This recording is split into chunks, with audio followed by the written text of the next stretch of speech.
Tree train house tractor house. Dimapur नाम के गांव में रामानुज नाम का एक व्यक्ति रहता था। रामानुज एक रेलवे एम्प्लॉय था। दादा परदादा की बहुत जायदाद होने पर भी उसकी खुद की पहचान होनी चाहिए सोचकर बहुत मेहनत करके रेलवे में गवर्नमेंट नौकरी प्राप्त किया। हाल ही में रिटायर होकर अपने खेत के काम पर लग गया। रामानुज की पत्नी और 2 बेटे थे। दोनों बेटों की शादी हो गई थी।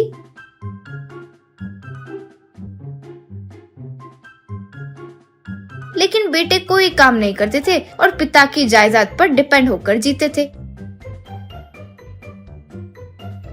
एक बार रामानुज खेत के काम से वापस लौटकर अपने बंगलों के आगे बिस्तर पर सो रहे अपने बेटों से, अरे अरे, सुबह होकर इतनी देरी हो गई है, फिर भी ऐसे ही सो रहे हो?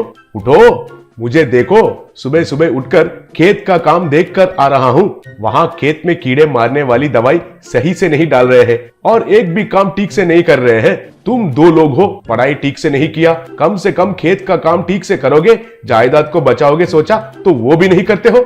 यूं गुस्से से कहा। तब बड़ा बेटा राजेश चिढ़कर, अरे ओ पिताजी, अब क्या हो गया है कि इतना चिल्ला रहे हो? वो काम करने के लिए तो बहुत काम वाले हैं ना। वैसे हमें क्या 3 पीढ़ी तक खा सके उतना जायदाद है हमारे पास, हमें तो काम करने की जरूरत ही नहीं है। क्यों भाई? कहकर भाई सुरेश की ओर देखा। सुरेश, हाँ भैया, हमें काम करने की क्या जरूरत है? यूं कहा। तब रामानुज, तुम लोग मेरे बेटे कैसे हो सकते हो रे? मैं भी तुम लोगों के जैसे अगर सोचा होता तो आज तुम लोग ऐसे होते हैं क्या? एक तरफ सरकारी नौकरी करते हुए मैंने अपने जायदाद को 2 गुना बढ़ाया। तुम लोग ऐसे ही रहे तो ये जायदाद कुछ ही सालों में पूरा बर्बाद कर दोगे। कुछ तो करना होगा। यूं सोचा। फिर अगले दिन रामानुज दोनों बेटों को बहू को बुलाकर, देखिए, मेरी तबीयत ठीक नहीं रहती, कब मेरे सांसें रुक जाएंगे पता नहीं, इसलिए ये जायदाद दोनों में बराबर तरीके से बांटना है, ऐसा सोच रहा हूँ। यूं कहा।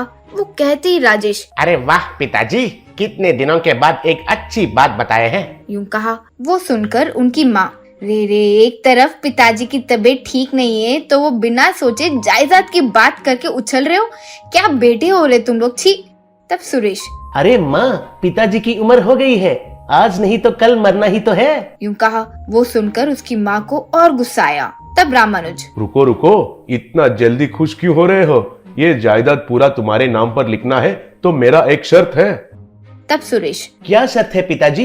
रामानुज, देखो, अगर तुम लोग चाहते हो कि मैं तुम्हें अपने जायदाद दूं, तो तुम लोग मेरी जायदाद को बचा सकते हो या नहीं, ये साबित करना होगा। इसलिए मैं एक रूल दे रहा हूँ, घर के आगे एक ट्रेन होगी, वैसे ही एक ट्रैक्टर भी है। तुम लोग अपने पत्नी और बच्चों के साथ उस ट्रेन में और उस ट्रैक्टर में 6 महीने के लिए रहना होगा। अगर नहीं मानकर दूसरे किराए घर पर रहने की सोचा तो ये जायदाद पूरा अनाथ आश्रम को लिख कर दे दूंगा। यूं कहा। फिर दोनों भाई मान गए। राजेश उस ट्रेन बोगी को एक क्रेन की मदद से एक पेड़ के ऊपर लगवाया। पत्नी और बच्चों की मदद से उस बोगी को एक ट्रेन हाउस में बदल दिया।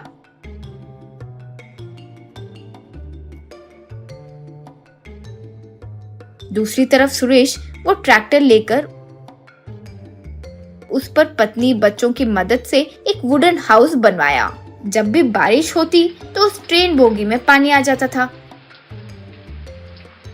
राजेश बहुत मुश्किल से उस पानी को रोकता था। उसी तरह सुरेश के ट्रैक्टर हाउस के वजन से वो ट्रैक्टर टायर पंचर हो गए। सुरेश बहुत मेहनत करके अकेले ही टायर बदलता था। वैसे दोनों बहुत मेहनत करके उन घरों में रहकर पत्नी और बच्चों की देखभाल करने लगे। आखिरी दिन आ गया। रामानुज अपने बेटों के पास आया।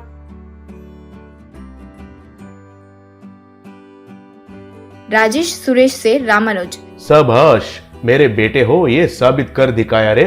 ये लो आपका जायदाद के कागज। अब से वो घर बड़े का है और पड़ोस गांव में जो बड़ा बंगला है वो छोटे भाई का है।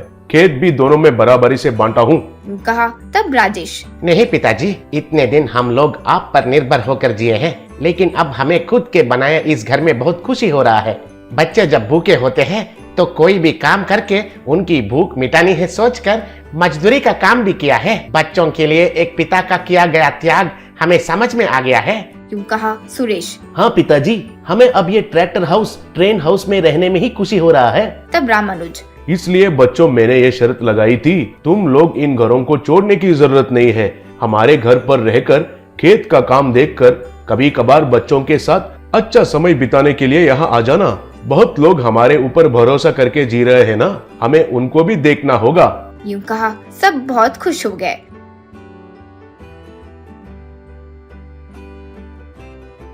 तब से राजेश खेत का काम देखने लगा तो सुरेश बाकी के काम संभालने लगा।